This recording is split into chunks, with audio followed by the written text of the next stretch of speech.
ప్రభునందు అత్యంత ప్రియమైనటువంటి దేవుని బిడ్డలారా, ఇప్పుడు మన ప్రభువును లోకరక్షకుడైన యేసుక్రీస్తు అతి శుభమైన నామమున బట్టి చేరి ఉన్నా మీకందరికీ పేరు పేరున హృదయపూర్వక వందనాలు తెలియపరుస్తూ ఉన్నానండి. అలాగే ఈ వాక్యం వీక్షిస్తున్న మీకందరికీ కూడా హృదయపూర్వక వందనాలు తెలియపరుస్తూ ఉన్నాను.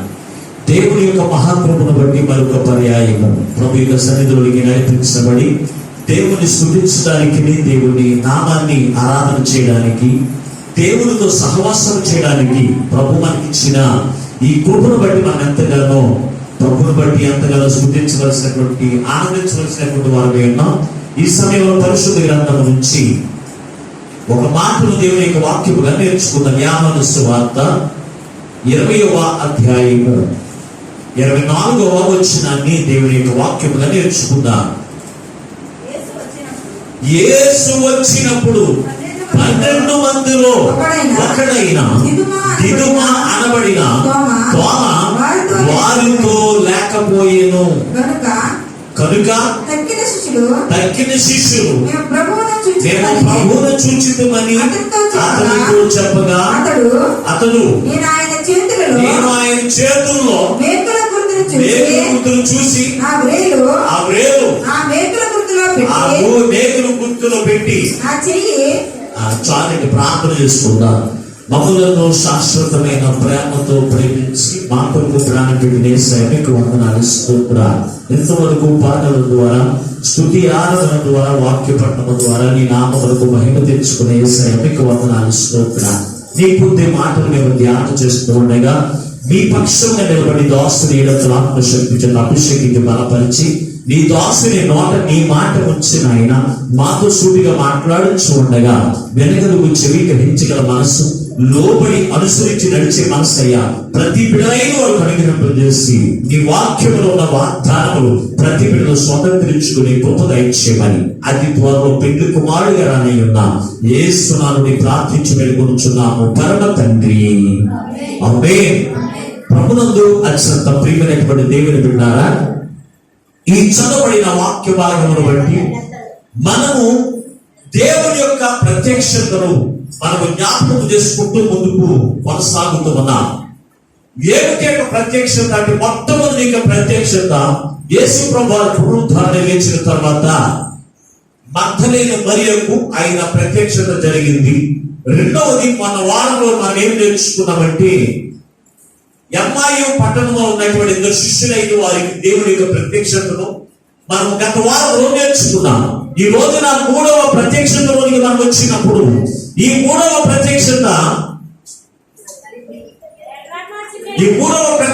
ఎవరికి జరిగిందంటే శిష్యులైన వారికి జరిగింది. ఈ రోజున అంశము ఏమై ఉన్నదంటే యేసయ్య వచ్చినప్పుడు మనము లేకపోతే మనం ఏమేమి కోల్పోతామో పరిశుద్ధ గ్రంథంలో నుంచి కొన్ని మాటలు మనం నేర్చుకుందాం. ఈ చదవబడిన వాక్య భాగంలో యేసు వచ్చినప్పుడు దిదుమ అనబడిన శిష్యుడు 12 మందిలో శిష్యుడైన దిదుమ అనబడిన తోమ వారితో కూడా లేకపోయాను. కనుక అతను పోగొట్టుకున్నది ఏంటి? అందరూ కూడుకొని ఉన్నప్పుడు ఇతను కూడుకోలేదు, కూడుకోలేనప్పుడు అతను కోల్పోయేది ఏమిటి అని మనం ఆలోచన చేస్తే తోమ అనే మాటకు అర్థము కవలవాడు అని అర్థము ఇస్తున్న దేవుని బిడ్డారా. ఈ తోమ అనేటువంటి వాడికి మరొక పేరు దిదుమ అనే పేరు. గ్రీకు భాషలో దిదుమ అని పిలుస్తూ ఉండేవారు. అతనికి మరొక పేరు ఉంది, ఏమిటంటే అనుమానించేటువంటి వాడు. అనుమానించేవాడు 12 మంది శిష్యుల్లో ఎవరు కూడా అనుమానమును వ్యక్తపరచలేదు. కానీ ఈ యొక్క దిదుమానబడిన తోమ మాత్రము యేసయ్యను అనుమానించాడు. దేవుని బిడ్డారా, యేసు ప్రభువు ఆయన చనిపోయి పునరుద్ధరణ లేచిన రోజున, అలాగే ఆయన చనిపోయిన కానించి కూడా ఈ దిదుమానబడిన తోమ శిష్యులందరితో కూడా కలిసి ఎక్కడ కూడా లేడు. ఎందుకంటే వారితో కూడా కలిసి ఉంటే కనుక ఇతని యొక్క ప్రాణం పోతుందేమో చెప్పి ఆలోచన చేసి, ఇతను కూడా ప్రాణం తీస్తారని ఆలోచన చేసి ఇతను వారితో కూడుకోవడం మానేశాడు, అతనితో కలిసి ఉండడం మానేశాడు, దేవునికి ప్రార్థన చేయడం మానేసి అక్కడ ఏం చేస్తాడో తెలుసంటే వారితో కూడుకోవడం మానేశాడు. దేవుని బిడ్డారా, అందుకే యేసు వచ్చినప్పుడు అని రాశాడు. యేసు ప్రభువారు ఎక్కడైతే 2 నా నామములో కూడి ఉంటారో, ఏకీభవిస్తారో వారు మధ్యలో ఉంటారని యేసయ్య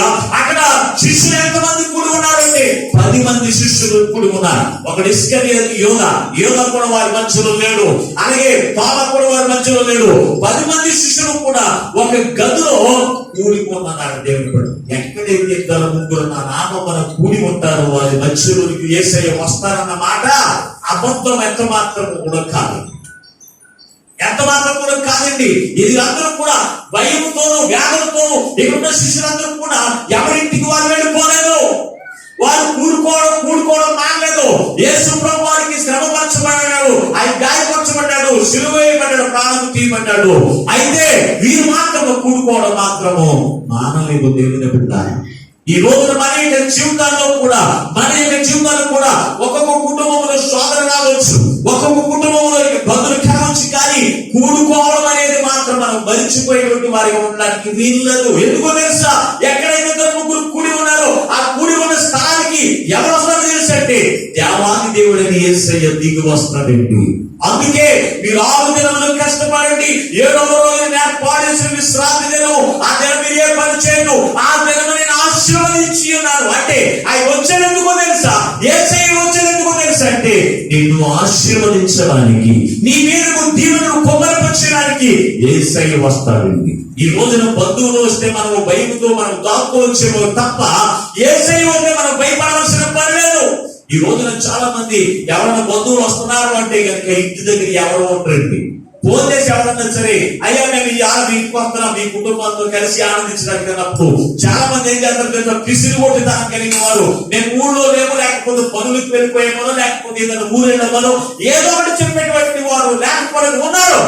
ఎందుకో తెలుసా అంటే వారికి భయం ఏంటో తెలుసా? ఇంటికి వస్తే వారికి శ్రేష్టమైన భోజనం వండి పెట్టాలేమో అని, లేకపోతే ఏదైనా ఖర్చు అవుతుందేమో అని చెప్పి ఆలోచన చేస్తూ ఉండవచ్చు. కానీ యేసు వస్తే కనుక అది నీకు ఖర్చు కాదండి, నీకు దీవెనలు తప్ప నీకు ఎంత మాత్రం నష్టము రానిది రాదండి. యేసు ప్రభు వస్తే మన ఇంటికి యేసు వచ్చినప్పుడు దిగుమానబడిన తోమ వారి మధ్యలో లేడు.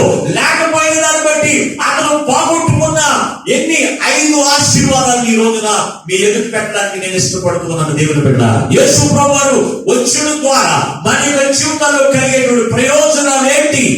లేకపోతే యేసు ప్రభు వారు వచ్చినప్పుడు నీవు ఆ స్థలంలో లేకపోయినప్పుడు, ఎక్కడైతే ఇద్దరు ముగ్గురు కూడుతూ ఉన్నారో వారు ఏకీభవించకపోతే నీవు కోల్పోయినటువంటి దీవులేంటో ఈ రోజున పరిశుద్ధ గ్రంథంలో నుంచి ఒక 5 విషయాన్ని నీకు జ్ఞాపకం చేసి నేను దేవుని యొక్క వాక్యాన్ని నేను ముగిస్తాను. పరిశుద్ధ గ్రంథంలో చూసినప్పుడు ఇదే అధ్యాయం మీరు మీ ఎదురు పెట్టుకోండి. అక్కడ చూసినప్పుడు 19వ వచనాన్ని కిందకి చదువుకుందాం. 19వ వచనంలో మనం చూసినప్పుడు ఒక అమూల్యమైన మాట ఇక్కడ రాయబడి ఉంది. ఆదివారం సాయంకాలం శిష్యులు యూదులకు భయపడి తాము కూడి ఉన్న ఇంటి తలుపులు మూసుకొని ఉండగా యేసు వచ్చి మధ్యను నిలిచి నీకు సమాధానము కలుగును అక్కడ చాలండి. దేవుని బిడ్డలారా, యేసు ప్రభువారు వచ్చుడు ద్వారా మనము కోల్పోయినటువంటి మొదటి ఆశీర్వాదము దేవుని యొక్క దర్శనాన్ని కోల్పోతాం. ఇక్కడ ఈ 10 మంది శిష్యులు యూదులకు భయపడి వారందరూ కూడా ఒక గదిలో కూడుకుని ఉండి దేవునికి ప్రార్థన చేస్తూ ఉండగా యేసు ఆ తలుపులు మూసివేయబడి ఉండగానే ఆయన లోపలికి వచ్చి నిలిచాడంట. చూడండి, అంటే దేవుని యొక్క దర్శనాన్ని. ఈ రోజున నువ్వు దేవుని యొక్క సన్నిధికి వచ్చి నువ్వు కూడుకున్నప్పుడు మొట్టమొదటి నీకు ఆశీర్వాదం ఏంటో తెలుసంటే దేవుని యొక్క దర్శనాన్ని పొందుకుంటాం. చాలా మంది క్రైస్తవులకు ఉన్నది, కానీ ఈ మాట అందుకుంటుంది. ఏదైనా గుడి దగ్గరికి వెళ్ళాలనుకోండి, దేవుడు దర్శనం అయింది నాకు అంటారా? మాట్లాడరా అంటారా? దేవుని దర్శనమైంది అంటారు. దేవుని అంటారా? కానీ క్రైస్తవుడికి మాత్రము దేవునికి సన్నిధికి వెళితే దేవునికి సన్నిధిలో ఉన్నాడు, ఆయన దర్శనాన్ని నేను పొందుకున్నాను అనే ఆలోచన మాత్రం క్రైస్తవుడికి ఒక్కడికే రాలేదు. చాలా మంది, అందరికీ కాదండి, నేను అందరిని ఉద్దేశించి కాదండి. చాలా మంది దావీదు నేను ఎప్పుడు దేవునికి సన్నిధికి వెళ్ళినా ఆయన కలుసుకుందినా ఆయనతో సహవాసం చెందినా అని దావీదు ఎప్పుడు కూడా దేవునికి దర్శనం గురించి ఎదురు చూస్తూ ఉండేవాడు. ఈ రోజు క్రైస్తవుడికి ఆ ఆలోచన ఉంటుందా? దేవునికి సన్నిధికి వెళితే దేవునికి దర్శనాన్ని పొందుకుంటాం అనే ఆలోచనే ఉండకుండా ఏం చేస్తారో తెలుసా? అనాలోచనగా జీవిస్తూ ఉన్నారు. అందుకే నిర్లక్ష్యం చేస్తారండి చాలా మంది దేవునికి సన్నిధి. ఎందుకంటే తెలుసా? దేవుని యొక్క దర్శనాన్ని మేము కోల్పోతామేమో అన్న బాధ ఉండట్లేదు ఈ రోజున క్రైస్తవులకి, చాలా మందికి ఉండట్లేదు. ఈ రోజున నేను దేవుని యొక్క సన్నిధిలో నేను కలుసుకోకపోతే, నా సహోదరులతో నేను కలవకపోతే, దేవుని యొక్క సన్నిధికి నేను వెళ్ళకపోతే దేవుని యొక్క దర్శనాన్ని నేను కోల్పోతానేమో అనేటువంటి బాధ ఎవరికన్నా ఉంటుంది. దేవుని బిడ్డారా, ఆలోచన చేయండి. ప్రియమైనటువంటి దేవుని బిడ్డ, ఆలోచన చేయండి. నువ్వు ఎక్కడైతే దేవునికి సన్నిధికి వెళ్ళి దేవుని యొక్క దర్శనం ఎలా కలుగుతుందండి అయ్యా అది అనొచ్చు. నేను వెళ్తున్నాను కానీ దేవుడు నాకు కనబడట్లేదు అది అనుకుంటూ ఉండవచ్చు. దేవుని బిడ్డారా, దేవుని యొక్క దర్శనము ఎలా జరుగుతుందో తెలుసంటే, ఆయన వాక్యం వింటూ ఉండగా దేవుని యొక్క దర్శనాన్ని మనం పొందుకుంటాం. ఆదికాండం చూడొకసారి, ఆదికాండము 15వ అధ్యాయం 1వ వచనం చూద్దాం. అబ్రహాము యొక్క జీవితంలో దేవుని యొక్క దర్శనాన్ని అప్పుడు ఎలా పొందుకున్నాడో చదువుదాం ఒకసారి. ఆదికాండము 15వ అధ్యాయం 1వ వచనాన్ని. ఇది జరిగిన తర్వాత యెహోవా వాక్యము, చాలా జాగ్రత్తగా ఆలోచన చేయండి. యెహోవా వాక్యము అబ్రహామునకు దర్శనము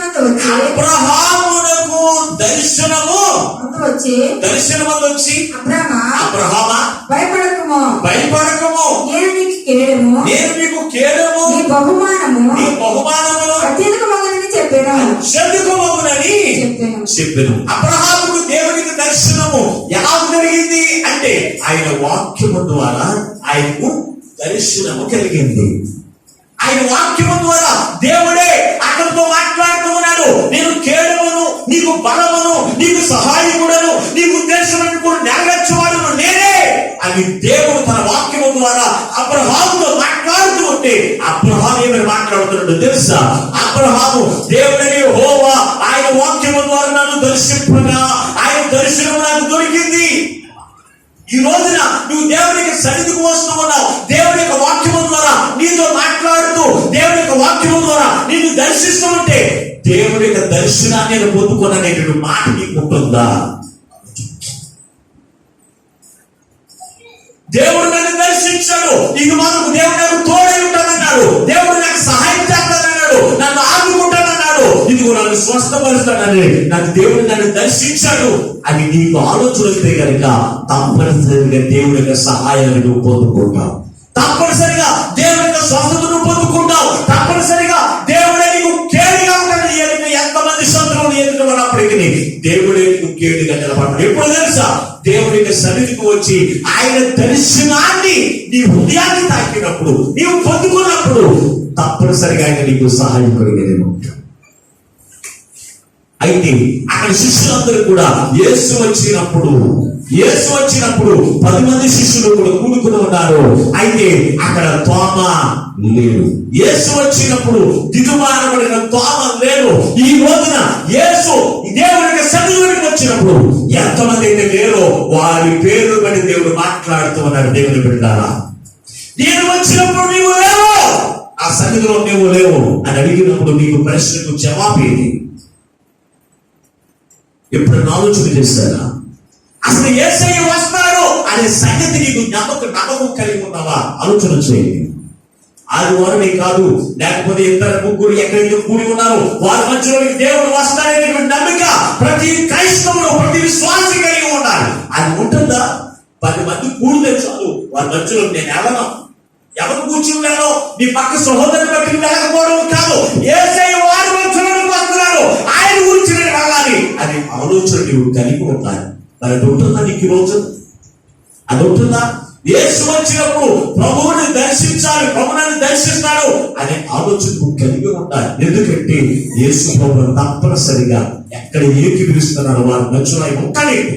ఈ రోజున మన సంఘ బిడ్డలు చాలా మంది దేవునికి దర్శనాన్ని కోల్పోతున్నారు. దేవుని బిడ్డారా, ఆ రోజు జరుగుతున్న సమయంలో అంత ఇష్టమైతే వస్తారు, లేకపోతే మానేస్తున్నారు. శుక్రవారం కూడికి జరుగుతున్న సమయంలో ఎవరికి ఇష్టమైతే వస్తారు, లేకపోతే మానేస్తూ ఉంటారు. ఎందుకంటే దేవుడే ఆ స్థలంలోకి వస్తాడనే సంగతి గ్రహింపు లేకుండా, దేవునికి దర్శనం కోల్పోతున్నాం అనే సంగతి గ్రహింపు లేకుండా, ఈ రోజున దేవుని యొక్క భయం లేదు, దేవుని యొక్క వాక్యం నమ్మిక లేకుండా ఈ ఈ రోజున జీవిస్తూ ఉన్నారు. అందుకే యేసు వచ్చినప్పుడు నువ్వు లేకపోతే నువ్వు కోల్పోయేది తెలిసింది. మొట్టమొదటిగా దేవుని యొక్క దర్శనాన్ని కోల్పోతున్నావు. తాను కోల్పోయాడు. ఈ రోజున నీవు కూడా దేవుని యొక్క దర్శనాన్ని కోల్పోకుండా ఉండాలని దేవుడి వాక్యం ద్వారా నీతో మాట్లాడుతున్నా. ఎంతవరకు గత జీవితంలో దేవుని యొక్క దర్శనాన్ని నువ్వు అనేక పర్యాలను కోల్పోయి ఉండవచ్చు. ఈ వాక్యం విన్న తర్వాత అయినా సరే, అయ్యో నేను దేవుని యొక్క సన్నిధికి వెళ్ళకపోతే ఇదిగో నా సోదరులు ఏకీవించి వారందరూ దేవుని దర్శనాన్ని పొందుకుంటున్నారే, ఇదిగో నేను పొందుకోలేకపోతున్నానే అనే బాధ నీకు ఉంటుందా? లేకపోతే కనుక వాక్యం విన్న తర్వాత అయినా సరే దేవునికి దర్శనాన్ని కోల్పోవడానికి ఎంత మాత్రం కూడా నీవు ఇష్టపడవద్దు. ఆయన దర్శనాన్ని ఎప్పుడు నేను పొందుకోవాలి అని దావీదు మహారాజు అతను కలగనట్లుగా నిద్రపోకుండా అనుదినము కూడా దేవుని దర్శనము కొరకు ఆశపడినట్లుగా నీవు ఆశ కలిగి ఉండాలి. ఆశ కలిగి ఉండాలి. అప్పుడే రెండవ ఆశీర్వాదాన్ని కూడా నువ్వు పొందుకుంటావు.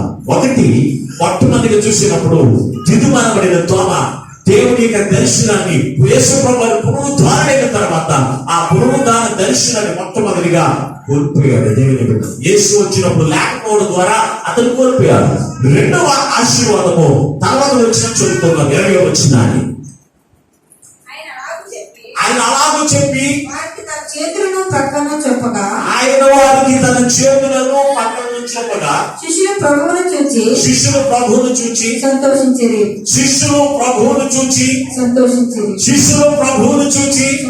సంతోషించిరి. రెండవ ఆశీర్వాదంలోకి మాట్లాడదాం. రెండవ ఆశీర్వాదం ఏమిటో తెలుసంటే, శిష్యులైన వారు ప్రభువును చూచి దర్శనము. ఎందుకో తెలుసా అంటే దేవుని యొక్క దర్శనాన్ని మొట్టమొదటిగా పొందుకున్నారు. పొందుకున్న దర్శనాన్ని బట్టి వారు రెండో ఆశీర్వాదం తెలిసి ఏంటంటే ప్రభువును చూసి సంతోషించే ధన్యత వారు పొందుకున్నారు. ప్రభువును చూసి సంతోషించే ధన్యత, ప్రభువును చూసి దేవునికి సన్నిధికి ఎందుకు మనం వెళ్ళాలి, దేవునికి దర్శనాన్ని మనం ఎందుకు పొందుకోవాలి, ఎక్కడైతే 10 మంది కూడి ఉన్నారో వారి మధ్యలోకి నేను ఎందుకు వెళ్ళాలి అనుకుంటున్నావేమో. దేవుని విన్నారా, ప్రభువును చూసి నువ్వు సంతోషించే ధన్యత నువ్వు ఎలా పొందుకున్నావో తెలుసా? కీర్తన యొక్క యెషయా గ్రంథం 46వ అధ్యాయం 14వ వచనాన్ని, యెషయా గ్రంథం 46వ అధ్యాయం 14వ వచనాన్ని ఒకసారి చదువుకుందా.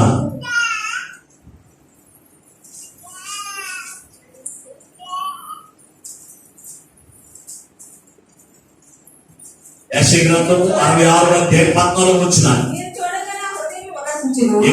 మీరు చూడగా నా హృదయం ఉల్లసించెను. మీ ఎముకలు లేతగడ్డ వలె బలియెను. దేవుని చూస్తే దేవుడు మనల్ని చూస్తే మనం యొక్క ఎందుకు ఆనందించాలి అంటే ఇక్కడ రాశాడు చూడండి, మీ ఎముకలు లేతగడ్డ వలె బలియును, యెహోవా హస్తబలము ఆయన సేవకుల ఎడల కనపరచబడును. చాలండి. ఈ చదువుబడిన వాక్యం మనం చూసినప్పుడు యెషయా మాట్లాడుతున్న మాట తెలుసా? ఇదిగో అయ్యా, నిన్ను నేను చూడగా, నీవు నన్ను చూడగా నేను ఎంతో ఉల్లసించిపోతున్నానయ్యా, ఎంతో సంతోషిస్తున్నానయ్యా. ప్రభువును చూసి యెషయా మాట్లాడుతున్న మాట, నిన్ను చూసి నేను ఎంతో ఆనందిస్తున్నాను, నిన్ను చూసి ఎంతో సంతోషిస్తున్నాను. ఎందుకో తెలుసా? యేసయ్యను చూసి సంతోషించడానికి గల కారణము అక్కడ రాశాడు, మీ ఎముకలు లేతగడ్డి వలె బలియును. దేవుని చూస్తే దేవుని యొక్క బలము మనలోనికి వస్తుంది. దేవునికి సన్నిధిలోకి వెళ్ళినప్పుడు దేవుని ఉన్న బలము మనలోనికి వస్తుంది.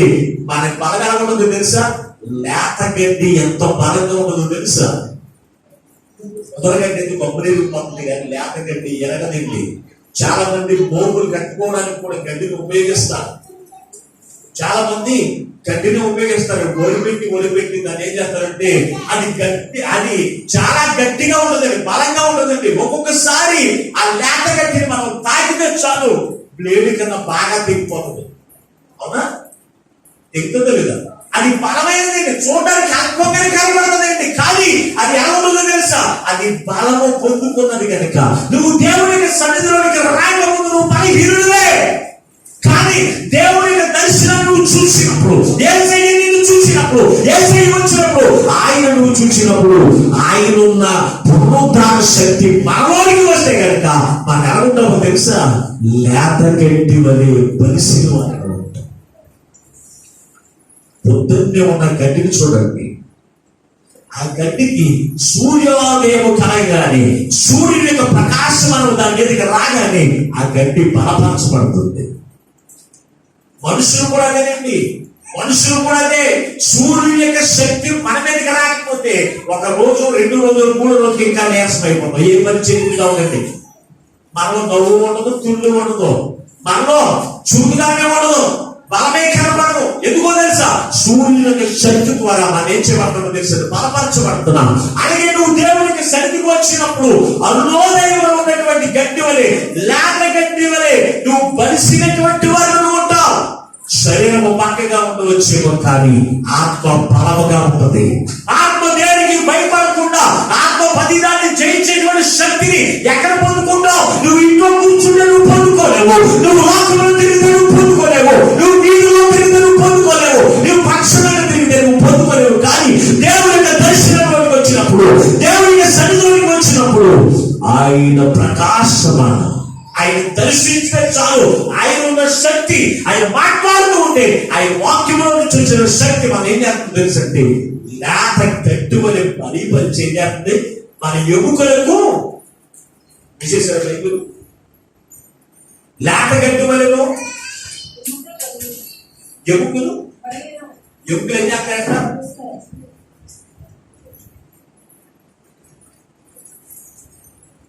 నీ ఎముకలు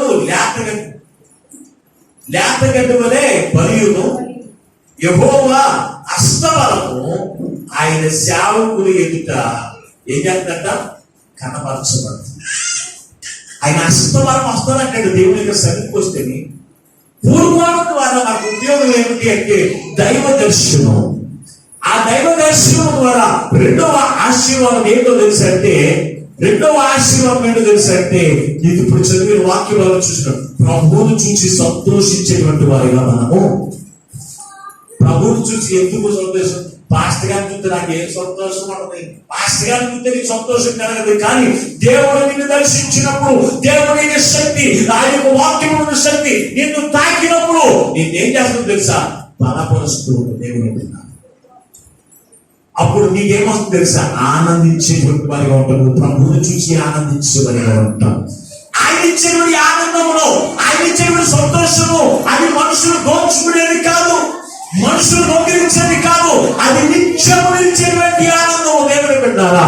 అందుకే పరిశుద్ధ గ్రంథములో మనం చూసినప్పుడు ఈ యాహాను రాసినటువంటి సువార్తలోని ఒక అమూల్యమైనటువంటి మాటలు అక్కడ రాసిన చూడు ఒకసారి 16వ అధ్యాయం 2వ వచనాన్ని.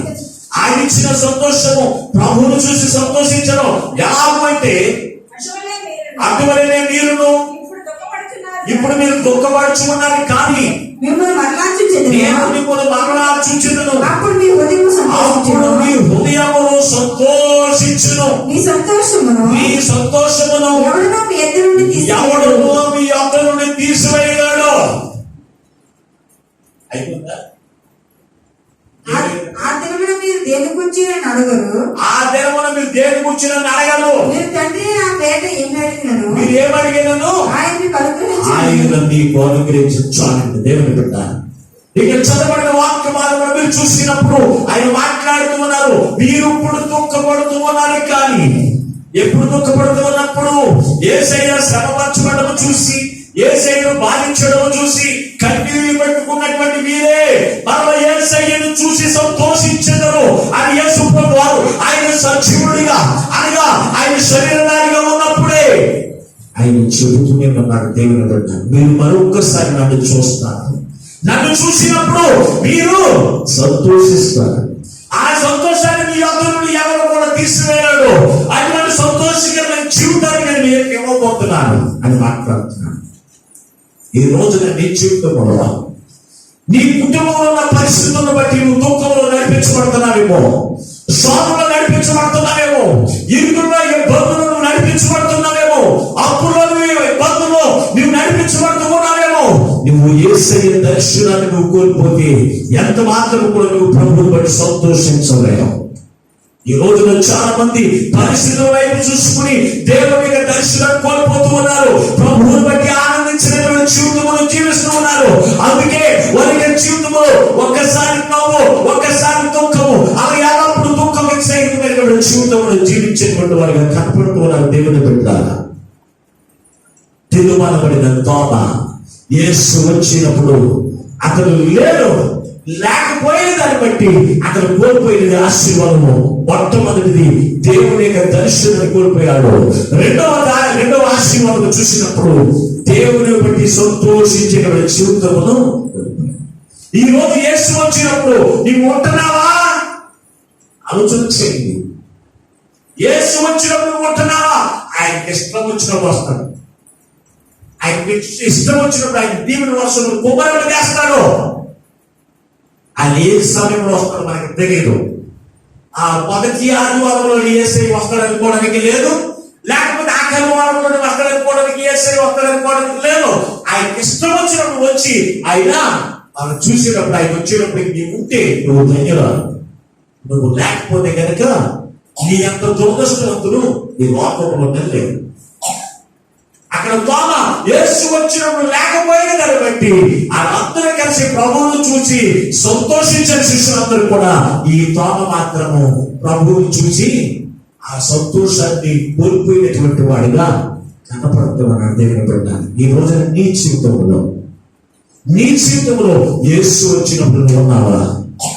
యేసు వచ్చినప్పుడు నీవు ఉంటే నువ్వు ధన్యుడివే. ప్రభువుని చూసినప్పుడు సంతోషిస్తావు. ఆయన ఇచ్చినటువంటి సంతోషము నీ అందరూ ఎవరు కూడా తీరారు. నీ ఎదుట ఎంతో మంది ఎన్నుకుంటారు పడినా, నీ మీద ఎంతో మంది శత్రువులుగా రేగినా, ఎవరు నీ మీద కుట్రలు కుతంత్రాలు చేసినా నీ అందరున్న సంతోషాన్ని ఎవరు కూడా తీరారు. దావీదు దేవుని యందు ఆయన చూసి నిత్యము ఆనందించేటువంటి వాడిగా ఉన్నాడు. అందుకే అతని యొక్క సంతోషాన్ని దేవుడు ఎంత మాత్రం కూడా తీయలేదు. దేవుని పెట్టాలి. అందుకే యెహోవా యందు నేను నమ్మకించి ఉన్నాను, ఆయన యందు నా హృదయము ఆనందించుచున్నది. 34వ కీర్తనలో. కనుక దేవుని బిడ్డలారా, ఈ రోజు నీవు కూడా దేవుని యందు నమ్మకించి ఆయనలోకి వచ్చి ఆయన దర్శనాన్ని, ఆయన చూసి ఆయన ఉన్నటువంటి ఆనందాన్ని, సంతోషాన్ని నీవు పొందుకునేటువంటి వారిగా ఉండాలి. నువ్వు లోకంలో వెతికితే నీకు సంతోషం దొరకదు. లోకంలో వెతికితే నీకు ఆనందం దొరకదు. ఎక్కడ దొరుకుతుందో తెలుసా? యేసయ్య దగ్గర మాత్రమే ఆయన పరిపూర్ణ సంతోషాన్ని నువ్వు పొందుకోగలుగుతావు. ఆ సంతోషాన్ని నువ్వు పొందుకునే వారిగా ఉండాలి అంటే యేసయ్య వచ్చినప్పుడు నీవు తప్పనిసరిగా ఉండాలి. ఒకవేళ ఆయన బట్టి నువ్వు సంతోషించలేకపోతున్నావు అంటే కనుక కారణం తెలుసా? యేసయ్య వచ్చినప్పుడు నువ్వు ఉండట్లేదు. యేసయ్య వచ్చినప్పుడు నువ్వు ఉండకే ఆయన యందు ప్రభువును చూసి ఆనందించలేకపోతున్నావు. ప్రభు యందు నమ్మిక ఇచ్చి ఆయన యందు ఆనందించలేకపోతున్నావు అనే సంగతిని జ్ఞాపకం చేసుకుని, అయ్యా ఎంతవరకు ఇదిగో నీవు వచ్చినప్పుడు అయ్యా నేను ఉండట్లేదు, అయ్యా ఇదిగో నువ్వు సర్వ సృష్టికర్తమైన దేవుడివే, ఇదిగో నువ్వు నా కొరకు, ఇదిగో నువ్వు వస్తున్నావు, కానీ ఇదిగో నాయన ఎందుకు పనికిరాదు నేను మాత్రము ఈ లోకములో నాకున్న కుటుంబం ఉన్న పొదలను బట్టి నిన్ను నిర్లక్ష్యం చేస్తున్నాను. ఈ లోకంలో ఉన్నటువంటి చెడు తలపును బట్టి నిన్ను నిర్లక్ష్యం చేస్తున్నాను. ఈ లోకంలో ఉన్నటువంటి అయ్యా ఆనందమని కనపడే వాటిని చూసి ఇదిగో నేను నిర్లక్ష్యం చేసి నీ దర్శనాన్ని, నీ సంతోషాన్ని నేను కోల్పోతున్నాను. అందుకే ఈ రోజు నువ్వు నాతో మాట్లాడాలి.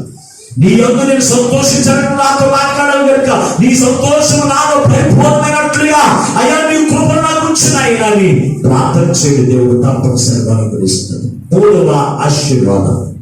తోమ యేసు వచ్చినప్పుడు ఆ 12 మందిలో ఒకడైనా తోమ లేకపోయిన దాన్ని బట్టి అతను కోల్పోయినటువంటి 3వ ఆశీర్వాదము దేవుని యొక్క సమాధానాన్ని కోల్పోయాడు. చదువు ఒకసారి తర్వాత వచ్చిన 20వ వచనం,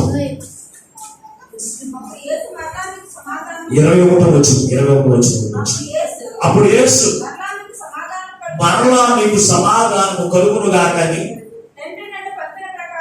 తండ్రి నన్ను పంపిన ప్రకారం నేను మిమ్మలను పంపించి ఉన్నాను అని. 3వ ఆశీర్వాదం ఏమిటంటే యేసు వచ్చినప్పుడు తోమ లేకపోయిన దాన్ని బట్టి అతను కోల్పోయినటువంటి మూడవ ఆశీర్వాదము, దేవుని యొక్క సమాధానాన్ని కోల్పోయాడు. దేవుని యొక్క సమాధానాన్ని కోల్పోయాడు.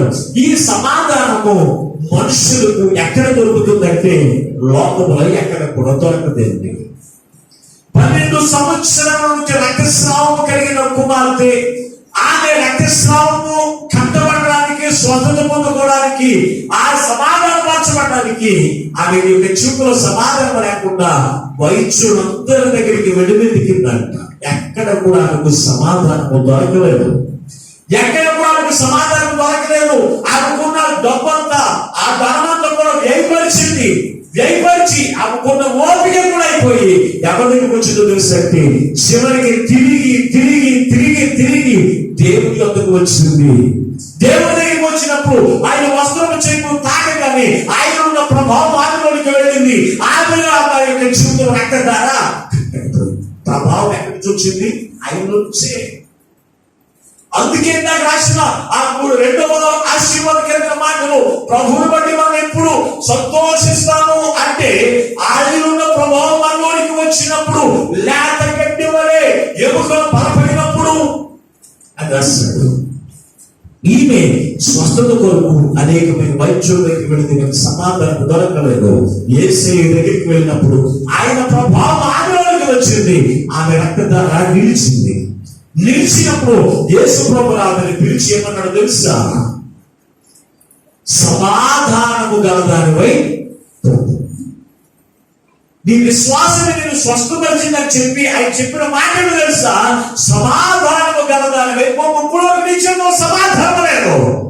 సమాధానం కొరకు నువ్వు వెతికావు, రాకుండా వెతికావు, డాక్టర్ దగ్గర వెతికావు, ఇదిగో నీకు అధికారుల దగ్గరికి వెళ్ళావు. ఎక్కడ వెతికి నీకు సమాధానం దొరకలేదు. నువ్వు నా ఎవరికి వచ్చే వారికి సమాధానం నేను ఇస్తున్నాను, తీసుకో. సమాధానం కలదాన్ని నువ్వు పోము. ఈ రోజున సమాధానం భార్య భర్తల మధ్యలోని కావచ్చు, కుటుంబంలోని కావచ్చు, అలాగే లేకపోతే నీ బంధువుల మధ్యలోని కావచ్చు, లేకపోతే నీ ఇరుగు పొరుగు వారి మధ్యలోని కావచ్చు, ఎక్కడైనా సరే ఆ సమాధానం లేకుండా నువ్వు జీవిస్తే కనుక నువ్వు ఎవరి దగ్గరికి వస్తే దొరుకుతుందో తెలుసండి? దేవుని దగ్గరికి వస్తేనే సమాధానాన్ని పొందుకుంటా. ఈ సమాధానము కోట్ల రూపాయలు పెట్టి వెతికిన నీకు దొరకదండి. యేసయ్య దగ్గర మాత్రమే ఆయన యొక్క సమాధానం పొందుకుంటాం.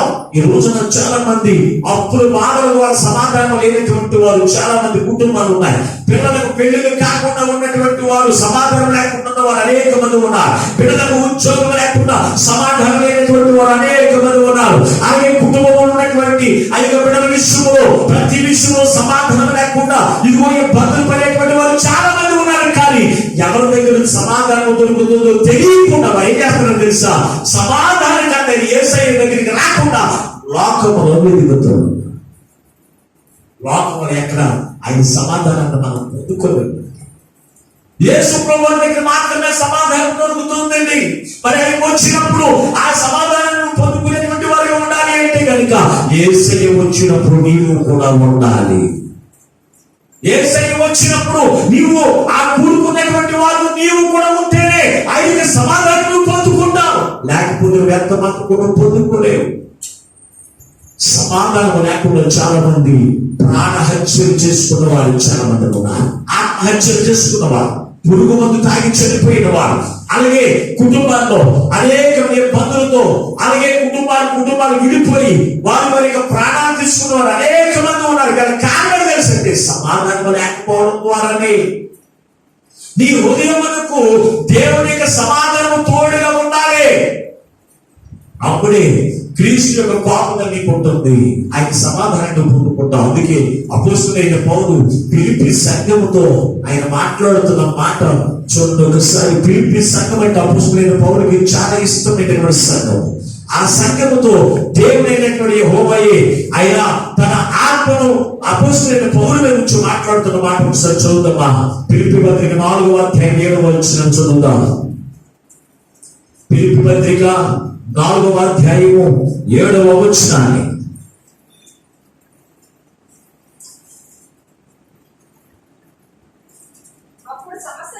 అప్పుడు సమస్త జ్ఞానమునకు మించిన, చూడండి చాలా జాగ్రత్తగా ఆలోచన చేయండి. సమస్త జ్ఞానమునకు మించిన దేవుని సమాధానం దేవుని యొక్క సమాధానం యేసుక్రీస్తు వలన మీ హృదయములకును మీ తలంపులకును కావలిగా ఉండదు. ఎప్పుడు? అప్పుడు అసలు ఎప్పుడు? నువ్వు కూడుకున్నప్పుడు, నువ్వు ఏకీభవించినప్పుడు, యేసయ్య వచ్చినప్పుడు, నువ్వు ఎప్పుడైతే ఆయన ఎదుట ఉంటావో సమస్త జ్ఞానములకు మించిన, వైద్యుల జ్ఞానములకు మించిన, అధికారుల జ్ఞానములకు మించిన, ఈ లోకంలో వారందరికీ మించిన సమాధానకర్తైన దేవుని సమాధానం నువ్వు పొందుకునేటువంటి వాళ్ళకు ఉండాలి అంటే కనుక అప్పుడు యేసు వచ్చినప్పుడు నీవు ఉండాలి. అప్పుడు ఆయన యొక్క సమాధానము సమస్తము జ్ఞానములకు మించిన సమాధానము ఎలాగుంటుందంట? మీ హృదయములకును మీ తలంపులకును కావలిగా ఉండి నడిపిస్తాడు. నువ్వు తలంపు కలిగి ఉన్నావు, దేవుని యొక్క సమాధానము నీ తలంపుకి కాపుదల లేకపోతే నీ తలంపు మారిపోతుంది. నీ హృదయము కూడా సరైనది కాదండి, సంచారపడదండి. ప్రతి వారం ఒకే మనసు ఉంటుందండి. చాలా మందికి ఉంటుందా? మాట్లాడరే? ఎందుకంటే హృదయము ఘోరమైన వ్యాధి కలిగినది. అది ఎటువంటి తిరిగే మనసుకి హృదయానికి.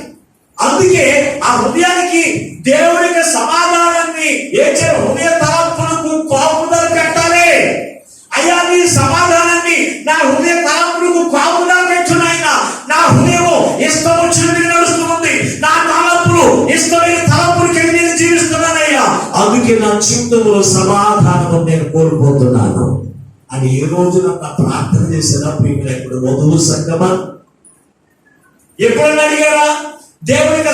అయ్యా, నాకు సమాధానం అనుగ్రహించు.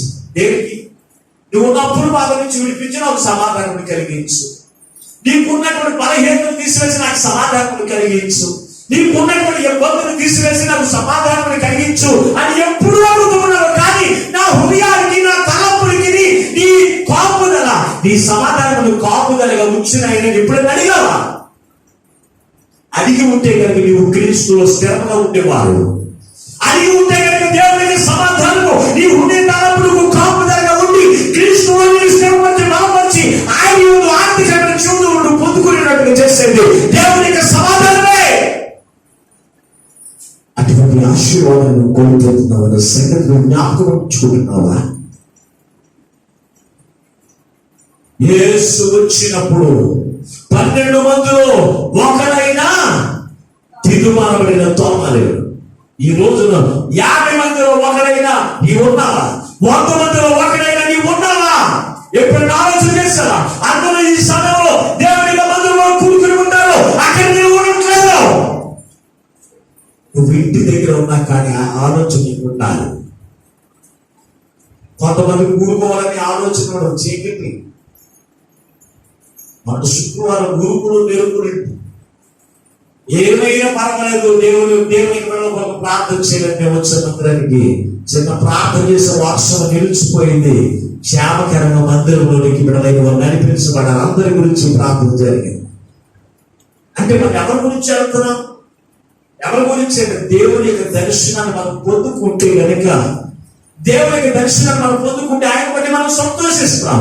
ఆయన బట్టి సంతోషించిన మన యొక్క జీవితంలో క్రీస్తు యొక్క సమాధానము మన హృదయ తలంపులకు కాపుదలగా ఉండి ఎన్ని శ్రమలు వచ్చినా, ఎన్ని కష్టములు, ఎన్ని ఇరుకు ఇబ్బందులు, కష్టాలు వచ్చినా కానీ క్రీస్తు నుంచి నిన్ను బెదరనివ్వక, నిన్ను తొలగనివ్వక, ప్రతి దానిని కూడా జయించిన వాడి జీవితాన్ని దేవుడు నీకు అనుగ్రహించడానికి ఇష్టపడుతుంటా. నువ్వు క్రీస్తుని కలిగి ఉన్నా, చిన్న కష్టమవుతేనే చాలు నేను భరించలేనండి, అటువంటి మాటలు నేను భరించలేని నీకు చచ్చిపోతానండి, కొన్ని రుణ బాధలు ఉంటే చాలు నేను బతకనేది చచ్చిపోతానండి. నువ్వు ఏ బాధ ఉన్నా, ఎన్ని శ్రమ ఉన్నా, ఎన్ని వ్యాధులు ఉన్నా, నేను క్రీస్తు దర్శనం కొరకు నేను ఎదురు చూస్తాను. ఆయనే నాకు సమాధానం ఇచ్చేవాడిని. ఆయన ఎందుకు నమ్మిక నీకు ఉందా? చాలా మంది నాకు నేనే సమాధానం పంచుకున్నాను కుటుంబాన్ని. మీ వల్ల ఎలాగవుతుందండి? యేసు ప్రభువుకి ఓరకనే సమాధానకర్త, పొలం బలవంతుడైన దేవుడు. ఆయన ఊరకినే పేరు పెట్టబడ్డది ఆయనకి. ఆయనే మన యొక్క జీవితానికి సమాధానం ఇచ్చేవాడు. మన ఆలోచనకు, మన తలంపులకు సమాధానం ఇచ్చి మనకు నెమ్మదిని, ఆనందాన్ని కలిగించేవాడు ఆయనే. అటువంటి ఆయన యొక్కకు రావడానికి ఎందుకు నువ్వు నిర్లక్ష్యం చేస్తూ ఉన్నా? ఆయన యొక్కకు రావడానికి ఎందుకు నీవు అనేకమైన సాకులు వెతుకుతూ ఉన్నా? నువ్వు వెతకడం ద్వారా నష్టము ఎవరికో కాదు, నీకే. యేసు వచ్చినప్పుడు దిగుమానబడిన తోమ వారి మధ్యలో లేకపోవడం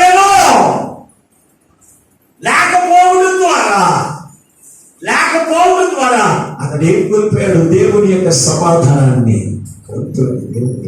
ఈ రోజున నీవు కోల్పోయేది తెలుసు, దేవుని యొక్క సమాధానమే. దేవుని ఎందుకు వస్తే ఆయన సమాధానం నీ హృదయ తలాపులకు తోడుగా ఉండి, నీ ప్రయాణాల్లోనూ, నీ ఆలోచనలోనూ, నీ ప్రయత్నాల్లోనూ ఆయన సమాధానం నీకు తోడే ఉండి నిన్ను సమాధానం వచ్చి నిన్ను ఆనందం చేసేది ఆయనే. ఆయన విడిచిపెట్టిన లోపల ఎక్కడ వెతికి నీకు సమాధానం నీకు దొరకదు. దానికి దేవుని బిడ్డలు దిగుమనబడిన తోమ అతను 3వ ఆశీర్వాదం ఆయన యొక్క సమాధానాన్ని కోల్పోయాడు. 4వ ఆశీర్వాదం విడిపోదా తర్వాత వచ్చిన చదువు ఒకసారి 22వ వచనాన్ని. ఆయన ఈ మాట చెప్పి వారి మీద ఊది పరిశుద్ధాత్మను పొందుడి. మీరు చాలండి. ఏమన్నాడు? ఆయన ఏ మాట చెప్పి నీకు సమాధానం కలుగును గాక అని వారికి ఒక మాట చెప్పి ఆయన వారి మీదకి ఏం చేశాడంట? ఊది పరిశుద్ధాత్మను పొందుడి. ఎప్పుడు ఇచ్చాడు పరిశుద్ధాత్మ అభిషేకం వారి మీదకి? శిష్యులైన వారు 3.5 సంవత్సరములు యేసు ప్రభువును వెంబడించారు. యేసు ప్రభువుని వెంబడించారు. ఆయన వెంబడే తిరిగారు. ఆయన ఏం చేస్తూ ఉన్నాడు, ఎలా ప్రార్థన చేస్తూ ఉన్నాడు, ఎలా నడుస్తూ ఉన్నాడు, ఇవన్నీ కూడా చూశారు. కానీ పరిశుద్ధాత్మ మాత్రం వారు పొందుకోరు. అభిషేకం వారు పొందుకోలేదు. పొందుకున్నారంటారా? చదువు ఒకసారి యోహాను సువార్తలో చూడండి ఒకసారి.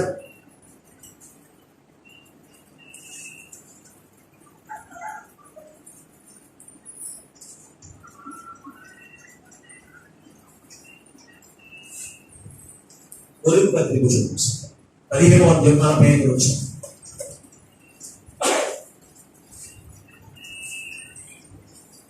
కొరింథీ పత్రిక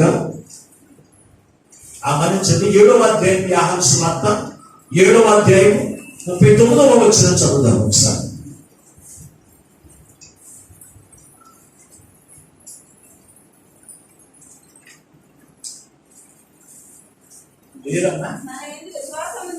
తన విశ్వాసం ఉంచువారు పొందబో ఆత్మను గురించి ఆయన ఈ మాట చెప్పింది. యేసు ఇంకను మహిమపరచబడలేదు కనుక ఆత్మ వారి మీదకి ఇంకా అనుగ్రహించబడలేదు. యేసు ప్రభు వారిని 3.5 సంవత్సరంలో వెంబడించారు. అయినప్పుడు ఈ పరిశుద్ధాత్మ వారి మీదకి రాలేదు. చాలా మంది రక్షణ పొందకుండా పరిశుద్ధాత్మ నా మీదకి వచ్చింది అంటూ ఉంటారు. ఎక్కడ వస్తుందండి? నువ్వు రక్షణ అనేటువంటి దాన్ని పొందుకుంటే కనుక పరిశుద్ధాత్మను ఆయన ఏం చేస్తాడంటే వరమని నీకు ఇస్తాడండి. ఆ వరాన్ని బట్టి నువ్వు లోకాన్ని జయించగలుగుతావు, శ్రమను జయించగలుగుతావు, శత్రువైనటువంటి సాతాత్మను నువ్వు జయించగలుగుతావు. అందుకు నీకు పరిశుద్ధాత్మ నీకు ఎంతైనా అవసరం. శిష్యులైన వారి అందుకు దెయ్యం పట్టినటువంటి వాడిని ఒకరిని తీసుకువచ్చినప్పుడు అతను నువ్వులు కప్పుకుంటూ, ఆ కుమారుడు నువ్వులు కప్పుకుంటూ ఒక్కొక్కసారి అగ్నిలోనూ ఒక్కొక్కసారి నీటిలో పడుతూ తను నాశనం చేసుకోవడం చూస్తున్నటువంటి వారికి శిష్యులైన వారి దగ్గర తీసుకువచ్చారు. శిష్యులైన వారి దగ్గర తీసుకువచ్చినప్పుడు శిష్యులైన వారు యేసు ప్రభువు ఎలాగైతే ప్రార్థన చేశారో అలాగే వారు కూడా ప్రార్థన చేశారు. అయితే దెయ్యం మాత్రం వదలలేదు. గల కారణం ఏమిటి? వారి మీద అభిషేకం లేదు. వారి మీద పరిశుద్ధాత్మ అభిషేకం లేదు కాబట్టి అపవాది వారిని విడిచిపెట్టి పోలేదు. అది నీవు ఎంత లావున్నావు అనేది కాదు, నువ్వు ఎంత పక్కగా ఉన్నావని కాదు, నువ్వు ఎంతమంది నువ్వు కలిగి ఉన్నావని నీకు భయపడదని సాతాను. నీలో ఉన్న పరిశుద్ధాత్మ అభిషేకం నీలో ఉంటేనే అపవాదిని నువ్వు జయించగలుగుతావు, శ్రమను జయించగలుగుతావు, శత్రువును జయించగలుగుతావు, నీలో ఉన్న ఇబ్బందులను కూడా జయించగలుగుతావు. నీ శిష్యులైన వారు ఇవ్వు అంటే పారిపోయేవారిగా, ఊ అంటే బెదిరిపోయేవారిగా, ఊ అంటే దాక్కునేవారిగా ఉన్నారు అంటే గల కారణం ఏంటో తెలుసా? పిరికి వారిగా ఉన్నటువంటి వారి మీద ఎప్పుడైతే పరిశుద్ధాత్మ అభిషేకం వారి మీద యేసయ్య ఊదాడో వారు అలాగైపోయారు తెలిసేట్టు సింహాలు అయిపోయారు. దేవుడు పరిశుద్ధాత్మ ఎప్పుడైతే పొందుకున్నారో వారు బలవంతులైపోయారు. అయ్యో ఆ పెద్దలే కాదు, రాజులే కాదు, ఎవరో పిలిచినా ధైర్యముగా వెళ్ళి మాట్లాడేవారు. నువ్వు ఎలా చేసావు ఈ అద్భుత కార్యమైనప్పుడు నా గురువు ధోరణి యేసు నామమున బట్టి నీ అద్భుతం చేశాను, ఏం చేయగలుగుతారు మీరు చేయండి అనేవారు. అంటే అటువంటి ధైర్యం ఏమొచ్చింది అనుకుంటున్నారు అంటే పరిశుద్ధాత్మ అభిషేకం పొందుకోవడం ద్వారా. యాజకుడు పరిశుద్ధాత్మ అభిషేకం పొందుకునేటువంటి వాడిగా ఉండాలి. ఈ రోజున ఇదిగో నన్ను బలహీనత నుంచి నన్ను విడిపించండి, నేను సేవ చేసేస్తానని చెప్పి బలిపెట్టడం కాదు, లేకపోతే డబ్బులు అని చెప్పి మందులు కట్టేసుకునే అభిషేకం లేకుండా దేవుడికి సేవ చేయడం కాదు. శిష్యులైన వారు 3.5 సంవత్సరములు ట్రైనింగ్ తీసుకుని, ట్రైనింగ్ అయిన తర్వాత దేవుని అభిషేకమును పొందుకుని వారు దేవునికి పరీక్షడానికి వెళ్ళారు. అది మాదిరి.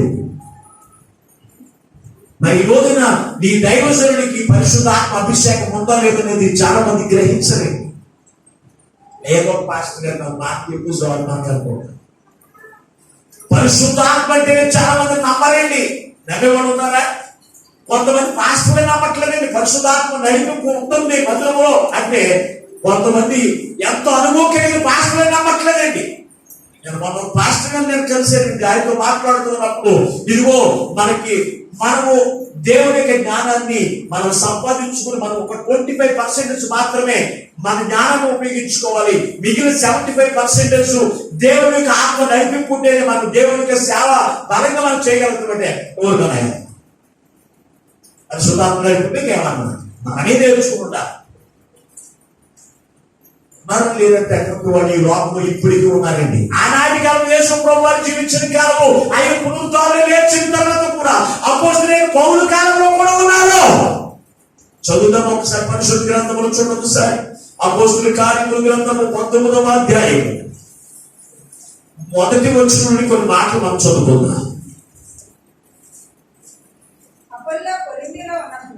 అపోల్లో కొరింథీలో ఉన్నప్పుడు జరిగినది ఏమనగా పౌలు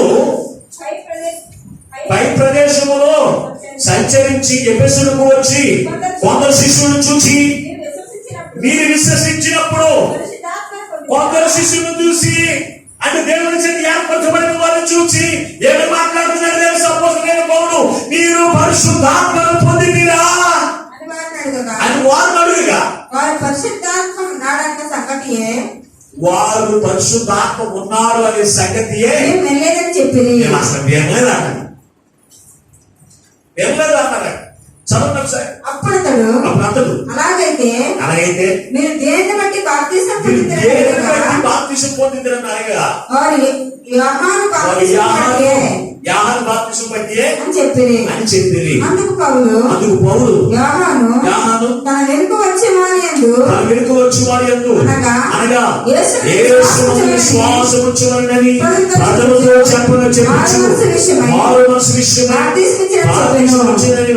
చెప్పెను. వారు ఆ మాటలు విని ప్రభువైన యేసు నామమున బాప్తిసము పొందిరి. తరువాత పౌలు వారి మీద చేతులు ఉంచగా పరిశుద్ధాత్మ వారి మీదకి వచ్చెను. అప్పుడు వారు భాషలను మాట్లాడుటకు ప్రార్థించుటకు మొదలుపెట్టిరి. ఉందంటలేదు. పరిశుద్ధాత్మ అభిషేకం అన్నది ఉన్నదా లేదా?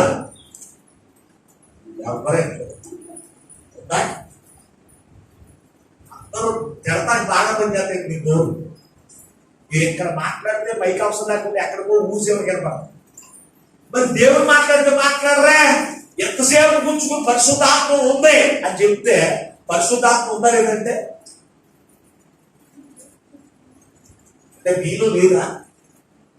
ఉన్నవాడికి గట్టిగా చెప్పాలి. పరిశుద్ధాత్మ ఉందా లేదా? ఉన్నదా లేదా? ఇంకా కొన్ని ఎవరు తెలుస్తుందే ఏమా పరిశుద్ధాత్మ ఉందా లేదా? ఉందా? అపోస్తలుడైన పౌలు ఒక ప్రాంతానికి వెళ్ళాడు. ఇప్పుడు చదివిన వాక్యంలోనే ఉంది కదా, మరి లేదు వాక్యంలో ఉందంటే ఉన్నట్టే. ఏమన్నాడు? కొన్ని ప్రాంతంలోకి వెళ్ళాడు. అక్కడ కొంతమంది శిష్యులు పిలిచాడు. పిలిచి మీరు పరిశుద్ధాత్మ పొందారా అన్నాడు. సేవ చేశాడు. అడిగిన వాళ్ళు అన్నారు, అసలు పరిశుద్ధాత్మ అసలు ఉందా అని అడిగిరా. పరిశుద్ధాత్మ ఉన్నట్టే మనకి అన్నాడు శిష్యుడు. ఆనాటి కాలంలో ఉన్నారు, ఈనాటి కాలంలో కూడా ఆడే ఉన్నారు. పరిశుద్ధాత్మ ఉందా అంటే మరి మీరు ఎలా బాప్తిసం పొందారు అని అడిగినప్పుడు యాహాను బట్టి అన్నారు. యాహాను బాప్తిసం ఇచ్చాడు అంటే నేనైతే నీ దేవుడు బాప్తిసం ఇస్తున్నాను, కానీ నా ఎనక వచ్చిన వాడు అగ్నిలోను బాప్తిసం ఇచ్చాడని చెప్పాడు కదా, అంటే ఆత్మ బాప్తిసం ఉందని యాహాను గారు కూడా ప్రకటించాడు కదా, మరి ఆ మాట మీరు నమ్మరా అన్నప్పుడు అయ్యో ఆ మాట నేను గ్రహించలేదయ్యా అన్నప్పుడు అపోస్తలుడైన పౌలు ద్వారా బాప్తిసం తీసుకున్నప్పుడు అపోస్తలుడైన పౌలు వారి మీద చేతులు వచ్చగా వారు పరిశుద్ధాత్మను. ఈ రోజు మీరందరూ బాప్తిసం పొందుకున్నవారు, మీరందరిలో కూడా దేవునికి దాసులైన వారు చేతులు ఉంచి అభిషేకించి పరిశుద్ధాత్మ అభిషేకంలో మీ మీద కుమ్మరణ చేశాడు. మన ఆత్మ మీరు కాపాడుకుంటున్నారా? చెప్పండి. ఆత్మ చంపేసుకుంటారు. 2 వారాలు, 3 వారాలు, 4 వారాలు ఎలా పోతే ఏమవుతుంది? ఒక రోజు నువ్వు భోజనం తినకపోతే 2వ రోజు లేపుతామా? మాట్లాడలే లేపుతామా? మరి ఒక వారం దేవునికి సన్నిధికి వెళ్ళి వాక్యాహారం పరిశుద్ధాత్మ పెట్టకపోతే ఆ ఆత్మ బలహీనమవుతుందా, బలపరచబడుతుందా? నువ్వు 4 వారాలైనా 5 వారాలైనా నువ్వు మానేసి కొద్ది ఆత్మ ఏమైపోతుందా? నీకు క్షీణించుకో, చంపేసుకుంటారు. రక్షణ పొందిన వాళ్ళు కూడా కొంతమంది సంస్కారానికి కనపడతారు మంత్రులు.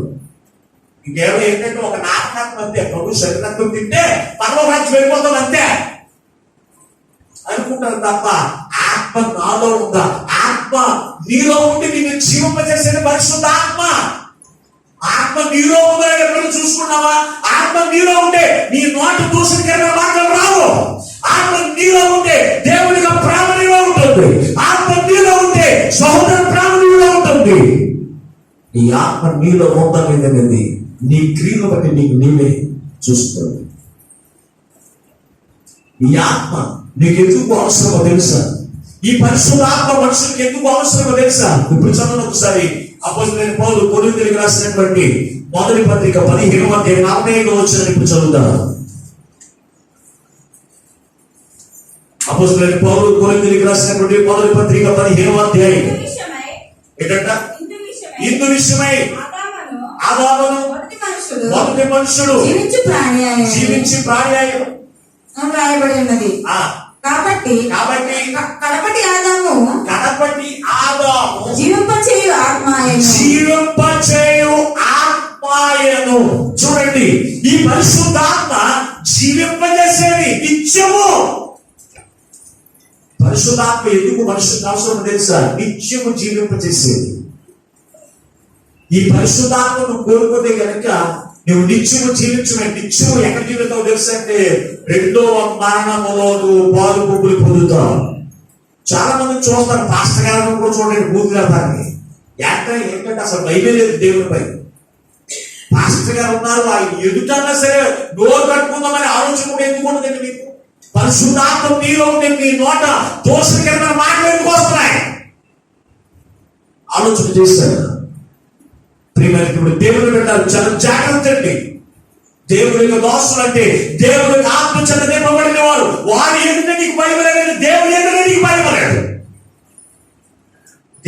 దేవుడు అంటే నీకు భయపడేటువంటి జీవితంలో జాగ్రత్త. మా పాస్టర్ గారు చెప్పి ఏం చేస్తాడో కొంతమంది మాటలకి ఈ మాట కూడా వినపడతాయి పోతాయి. చాలా జాగ్రత్త. ప్రియమైనటువంటి వధువు సంగమా ఆలోచన చేయండి. పరిశుద్ధాత్మ ఎందుకు నీకు అవసరమో తెలుసా? పరిశుద్ధాత్మ నిన్ను నిత్యము పరలోక రాజ్యములో జీవింపజేసేది. ఆయన జీవించు ప్రాణి ఆయను, జీవించు ఆత్మ ఆయను. దేవుని యొక్క ఆత్మ, ఆయన ఆత్మ నీ మీద ఊదింది ఎందుకు తెలుసా? నిన్ను నిత్యము జీవింపచేయడానికి. ఆయన ఆత్మ నాకు అవసరం లేదనుకుంటావా?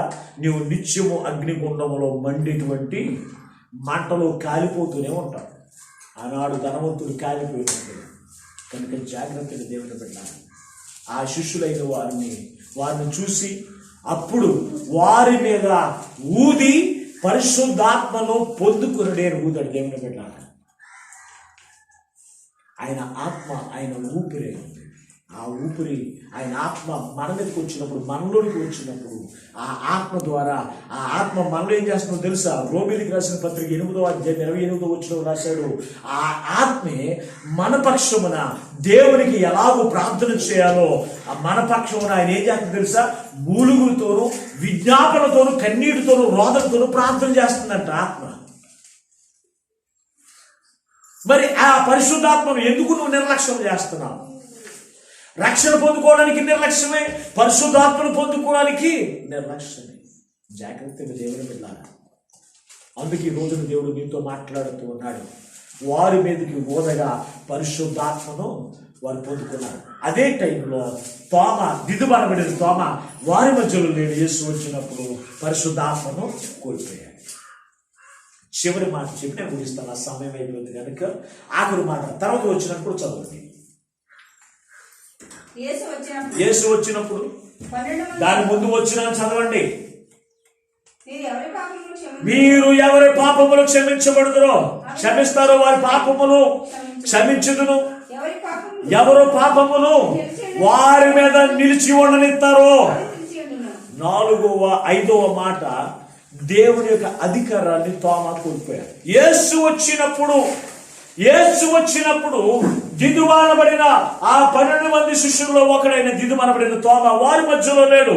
లేకపోయిన దాన్ని బట్టి అతను కోల్పోయిన తెలుసంటే దేవుని యొక్క అధికారాన్ని కోల్పోయాడు. దైవజనుడికి దేవుడిచ్చిన అధికారం ఏంటి తెలుసా? ఎవరి పాపములు క్షమిస్తారో వారి పాపములు క్షమించబడతాయి. ఎవరు పాపములు వారి మీద పెట్టేస్తారో దైవజనుడు, వారి పాపములు వారి మీదే ఉంటాయి. ఈ అధికారము ఎవరికి ఇచ్చారు తెలుసంటే దేవుని చేత ఏర్పరచబడిన శిష్యులైన వారికి దేవుడు ఇచ్చాడు. ఇదే అధికారము విశ్వాసులైన వారికి ఒక అధికారం ఇచ్చాడు. మీరు సాతానుని బంధించేటువంటి అధికారము, లోకములో ఉన్న శ్రమను బంధించేటువంటి అధికారము, యేసు నామమును బట్టి ప్రార్థించి అలాగే ప్రతి విధమైన ఇబ్బందుల నుంచి జయించేటువంటి శక్తికరమైన జీవితం అధికారాన్ని దేవుడు మీకు ఇచ్చాడు.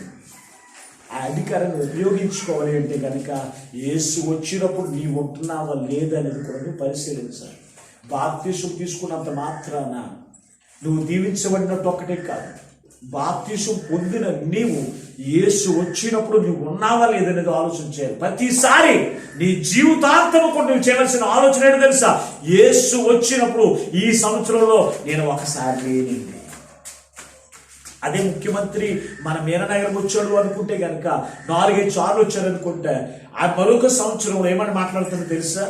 ఇదిగో పలానా ముఖ్యమంత్రి వచ్చినప్పుడు 4 సార్లు వచ్చాడు కానీ ఒక్కసారి నేను లేనండి. అవునా? మరి యేసు వచ్చినప్పుడు ఈ సంవత్సరంలో నువ్వు ఎన్నిసార్లు ఉండట్లేదు? ఎప్పుడైనా ఆలోచన చేసావా? ఈ ఆలోచన లెక్కలేని సార్లు మానేస్తామన్నా. లెక్క మనం కదండి, నేను ఎప్పుడు ఉంటాను.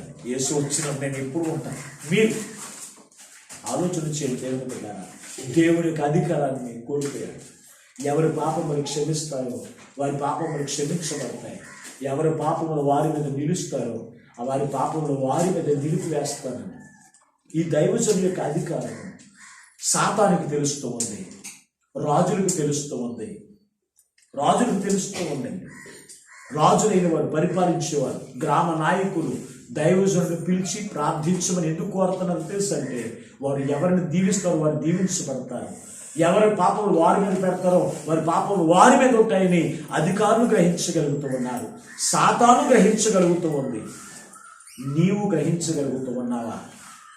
నీ దైవజనుడు ఎటువంటి అధికారం కలిగిన వాడు అనేది నీవు ఎప్పుడన్నా గ్రహించావా?